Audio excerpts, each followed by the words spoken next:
The mahogany conference table in my office gleamed under soft lighting as I watched my father and siblings squirm in their seats. 5 years ago they'd kicked me out of the family business. Now they sat before me not knowing I controlled their fate. "Miss Jensen will be with you shortly," my assistant Maya told them, suppressing a smile. They had no idea they were already sitting across from her. I studied them while pretending to work on my laptop. Dad, once so imposing, looked smaller somehow. The stress of running Wilson Manufacturing was finally showing in his gray hair and tired eyes. Next to him, my brother Andrew kept checking his Rolex, the same watch he'd bragged about buying the day they wrote me out of the company. My sister Katherine typed furiously on her phone, probably trying to find another supplier who could save their business. Good luck with that. 5 years earlier I'd sat in their conference room, listening to them destroy my future. "Emma, let's be realistic," Dad had said, not even looking up from his papers.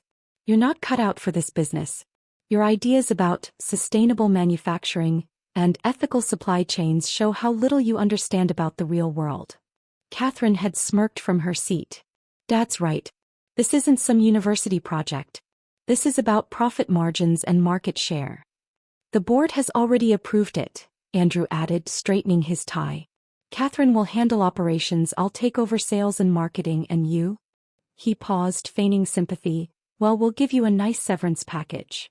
I remember standing there, my hands shaking as I held the business proposal I'd spent months preparing. A complete overhaul of our supply chain that would have made Wilson Manufacturing an industry leader in sustainable practices. "You're too stupid for business, Emma," Dad had said finally. "I should have seen it sooner. Take the severance and find something more suitable for your abilities." I left that day without taking their money. Katherine's laughter followed me to the elevator. Andrew called out something about keeping my Honda, since I'd need reliable transportation for whatever menial job I could find. They never bothered to read my proposal. Never noticed that I'd already secured preliminary agreements with key suppliers.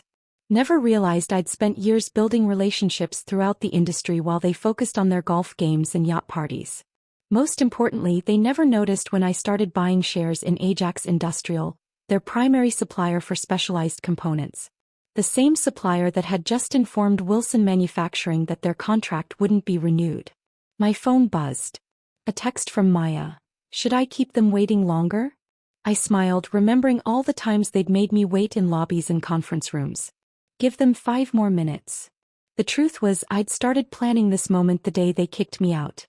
While they celebrated their victory with champagne, I was meeting with investors who'd seen the potential in my ideas. Within 6 months, I'd founded Jensen Sustainable Solutions. Within a year, we'd become a major player in ethical manufacturing consulting. But I kept my name out of the press. Let them think I'd disappeared into obscurity. Meanwhile, I systematically acquired controlling interests in key suppliers, implemented the sustainable practices they'd mocked, and watched profits soar. Ajax Industrial was the crown jewel. Wilson Manufacturing couldn't function without their components, and now they were desperate for a meeting with the mysterious new owner. Katherine's voice cut through my thoughts. "This is ridiculous. We've been waiting 20 minutes. "Patience, dear," Dad muttered. "We can't afford to antagonize them. If only they knew." I closed my laptop and stood, smoothing my blazer. Time to end their wait. "Good morning," I said, stepping out from behind my desk. "I believe you're here to discuss the Ajax contract." The color drained from Dad's face. Katherine's phone clattered to the floor. Andrew's precious Rolex suddenly seemed very heavy on his wrist. "Emma," Dad whispered. "You're the owner of Ajax Industrial?" "Among other things." I sat at the head of the table, enjoying the heavy silence. "Surprised to see your stupid daughter in this office." Katherine found her voice first. "This is impossible. You can't possibly own the supplier you depend on, along with majority stakes in 3 other companies essential to Wilson Manufacturing." I smiled. "Would you like to see the paperwork?" "Tau Emma," Dad started, slipping into his negotiation voice. "Clearly there's been a misunderstanding. We're family." "Family." I laughed. "Was it family when you called me stupid? When you dismissed every idea I had? When you wrote me out of the company our grandfather built?" Andrew leaned forward. "The past is the past. We need to discuss the Ajax contract. No, I said firmly. First, we need to discuss the future of Wilson Manufacturing. Because without Ajax's components, you have no future. I opened a folder and slid documents across the table. Inside you'll find a complete analysis of Wilson Manufacturing's current practices. Your outdated production methods. Your wasteful supply chain. Your abysmal environmental impact. They stared at the papers, reality slowly sinking in. I'm not here to destroy the company, I continued. I'm here to transform it. The same way I've transformed Ajax and every other company I've acquired. Transform. Katherine scoffed, but fear had replaced the condescension in her voice. Into what? Into what it should have been 5 years ago. Sustainable. Ethical. Profitable. I tapped the documents. Everything I proposed back then, but with one key difference. What difference? Dad asked quietly. This time you don't have a choice. The silence that followed was deafening. Outside my office windows, Seattle's skyline stretched into the distance, a view they'd never imagined I'd have.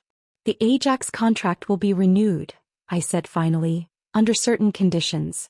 Wilson Manufacturing will implement a complete sustainable manufacturing overhaul. You'll upgrade to eco-friendly production methods, improve worker conditions and reduce environmental impact. That's impossible, Andrew protested. The costs alone would be offset by the increased efficiency and market advantages, just like I explained 5 years ago. I pulled up a presentation on the conference room screen. These are the results from Ajax after implementing these changes. 30% increase in profit margins. 40% reduction in waste.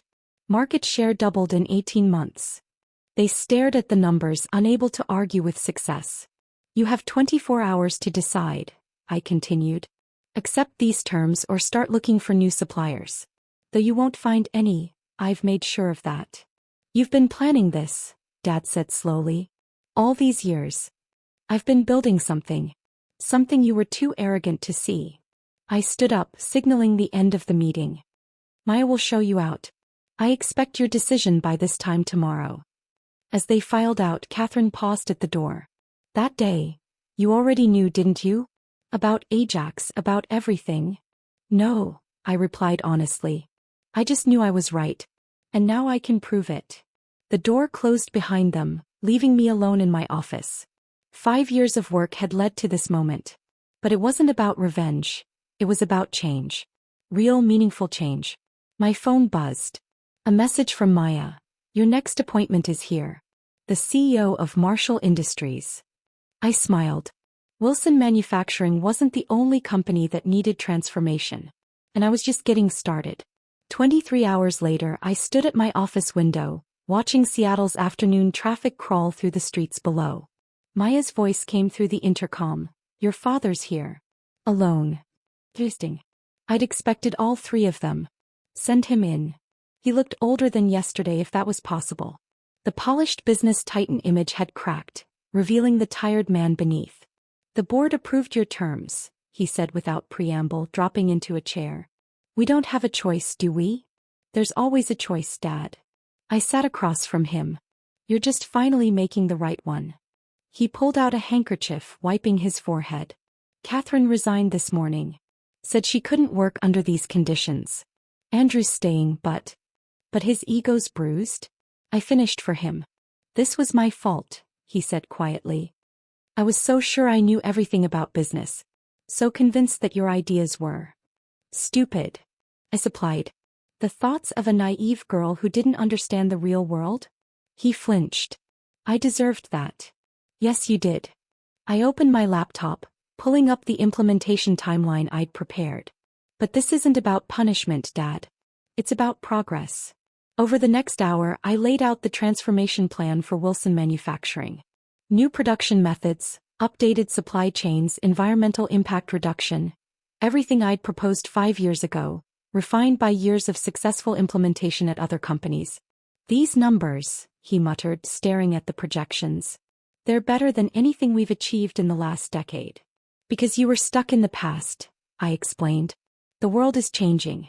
Consumers care about sustainability. Investors demand ethical practices. The old way of doing business is dying.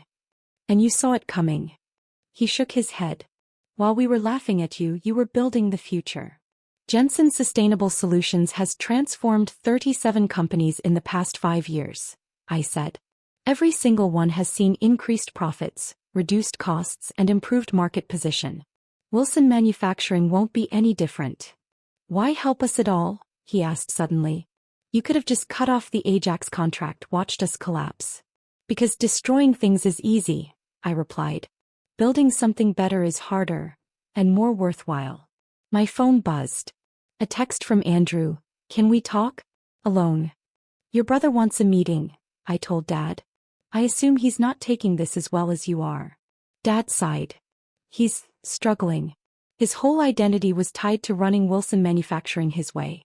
Your way. Threatens everything he thought he knew about business, I finished. Good. He needs to learn just like you did. The next few weeks transformed Wilson Manufacturing. My team moved in, implementing changes department by department. Some employees resisted, clinging to old methods. Others embraced the future, eager to be part of something meaningful. Andrew surprised everyone by throwing himself into the process. If I'm going to learn, he told me during a late-night planning session, I want to learn from the best. The first quarter results exceeded even my projections. Efficiency up 40%. Waste down 45%. Employee satisfaction scores hit record highs. Katherine called 6 months in. I was wrong, she said, her voice smaller than I'd ever heard it. I've been watching what you've done with Wilson Manufacturing. It's incredible. It's what I tried to tell you 5 years ago. I know. She paused. The company I work for now, they're stuck in the old ways too. Would Jensen Solutions consider? I smiled. Send over the details. We'll talk. The industry took notice. Trade journals wrote about the Wilson Manufacturing miracle. Other companies started calling, wanting to know our secrets. Dad insisted on doing the interviews himself.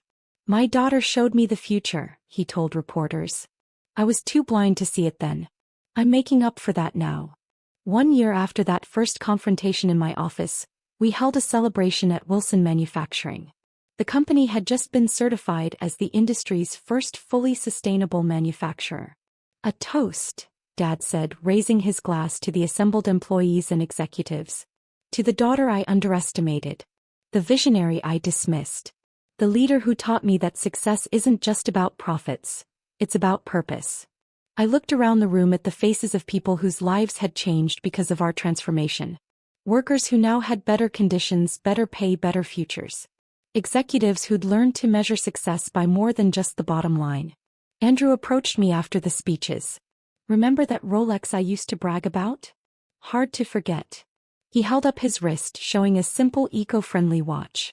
Some things matter more than showing off wealth. You taught me that. Maya joined us, smiling. Ms. Jensen, Marshall Industries is on the line. They've heard about Wilson's success and want to discuss a complete overhaul. Take a message, I told her. Tonight is for family. Dad overheard and raised an eyebrow. Family?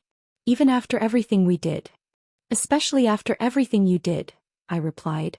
Because you proved people can change. Companies can change. The world can change. Later that night I drove home in my hybrid car. The Honda had finally been retired. And thought about the journey. 5 years ago they'd called me stupid, kicked me out of the family business and thought they'd won. Now Wilson Manufacturing was a model for the industry.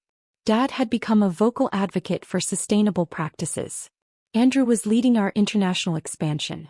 Even Katherine was bringing change to her new company. My phone buzzed. A message from Maya. Forbes wants to interview you for their Leaders in Sustainable Business issue.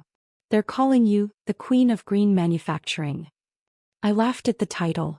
5 years ago they'd called me stupid for caring about sustainability. Now it was the future of the industry. The next morning I walked into my office to find a package on my desk. Inside was my old business proposal from 5 years ago, worn and coffee-stained. A note from Dad was attached. I finally read it. Every word. You weren't just right about business. You were right about everything. Thank you for not giving up on us. I pinned the note to my wall, right next to the Forbes cover and the Sustainability Awards. A reminder that success isn't just about proving people wrong. It's about showing them a better way to be right. Maya's voice came through the intercom. Your 9 a.m. is here. Another company stuck in the past looking for a future. I smiled, gathering my materials. The world was changing one company at a time. And I was just getting started. That evening, during a family dinner, now a regular occurrence, Andrew raised his glass. To the stupid one, he said with a grin. Who turned out to be the smartest of us all. Dad cleared his throat. To the future of Wilson Manufacturing. A future I was too blind to see, but my daughter built anyway. I looked around the table at my transformed family. Katherine was explaining sustainable practices to her teenage daughter. Andrew was discussing employee welfare programs with Dad. The conversation was about impact, not just profits. To change, I said, raising my glass. And to those brave enough to embrace it. The next generation of Wilsons would grow up understanding that business isn't just about making money, it's about making a difference. And maybe that was the greatest success of all. Epilogue. 5 years later. The Jensen Sustainable Solutions headquarters now occupies the top 10 floors of Seattle's most environmentally friendly building. Solar panels and vertical gardens cover the exterior, while inside hundreds of employees work to transform companies across the globe. My old office, where I once confronted my family, has become a meeting room. We call it the change room. It's where we present transformation plans to companies ready to embrace the future. The mahogany table is still there, a reminder of how far we've come. Wilson Manufacturing has become the gold standard in sustainable manufacturing. Dad semi-retired last year but still gives lectures at business schools about the importance of adapting to change. His favorite story? How his stupid daughter revolutionized an industry. I was the stupid one, he always says. Too stupid to see the future when it was right in front of me. Andrew heads our international division now, traveling the world to help other companies implement sustainable practices. The Rolex is long gone. These days he sports a watch made from recycled ocean plastic and gives his bonuses to environmental causes. Katherine returned to Wilson Manufacturing 2 years ago, but not in her old role. She runs our community impact division, ensuring that our success benefits more than just shareholders. Her daughter is studying environmental engineering in college. Inspired, she says, by her aunt's example. The Honda that my siblings once mocked sits in the company museum, next to headlines about our transformation. From ridicule to revolution. The Jensen Solutions story reads 1. New employees often ask to take pictures with it. Maya became our chief operating officer, turning down offers from tech giants and investment firms. Why leave, she says. We're not just running a business, we're changing the world. Last month, Forbes named me Business Leader of the Decade for transforming over 200 companies to sustainable practices. The article mentioned that Jensen Sustainable Solutions has created a new standard for business success, one that measures environmental impact alongside profit margins. The interview took place in the change room where it all began. Do you regret not taking revenge? The reporter asked. You could have destroyed your family's company instead of saving it. I showed her our latest impact report. Thousands of jobs created, millions of tons of carbon emissions prevented, billions in sustainable profits generated. Revenge ends in destruction, I told her. Transformation creates endless possibilities. Dad hosted a family dinner to celebrate the Forbes article. As we sat around the table, made from reclaimed wood, Katherine proudly pointed out, I looked at my transformed family. Andrew was explaining circular economy principles to his kids. Katherine was discussing renewable energy with her daughter. Dad was actually taking notes. Remember when we thought business was just about profits? Andrew asked, grinning. We were so stupid. I finished, making everyone laugh. The next generation of Wilsons won't have to fight for sustainable practices. They'll inherit a legacy of responsible business. My nieces and nephews are growing up understanding that success means more than just making money. Yesterday, a young entrepreneur came to my office seeking advice. How do you change an entire industry? She asked. I told her about that day 5 years ago when my family sat across from me, not knowing I controlled their fate. How I chose transformation over destruction. How that choice created a wave of change that's still growing. You don't change an industry by destroying the old guard, I said. You change it by showing them a better way forward. The Jensen Sustainable Solutions logo now stands atop buildings in 12 countries. Each office has its own change room, where more companies begin their transformation every day. The business world is different now. Sustainability isn't just a buzzword, it's a requirement. Companies either adapt or fade away. The future we envision has become the present we live in. Dad often says he wishes Grandpa could see what Wilson Manufacturing has become. He built this company to last, he says. Thanks to you, it will, in a way that helps the world last too. The old business proposal that started everything? It's framed in the company museum next to the Honda. Sometimes I stop and read it, remembering the young woman who believed in a better way of doing business. She wasn't stupid. She was just ahead of her time. And now time has caught up. Last week, during a board meeting, someone asked when we'll stop expanding. When enough companies will have transformed. When our mission will be complete. I looked out at the city skyline, at the solar panels and green roofs that have become common sights. At the clear sky that used to be filled with smog. At the river that runs clean after decades of pollution. We're not just changing companies, I said. We're changing how business affects the world. That mission never ends. The stupid one, they called me. The one who didn't understand business. Turns out I understood something better. The future belongs to those brave enough to build it. And we're still building.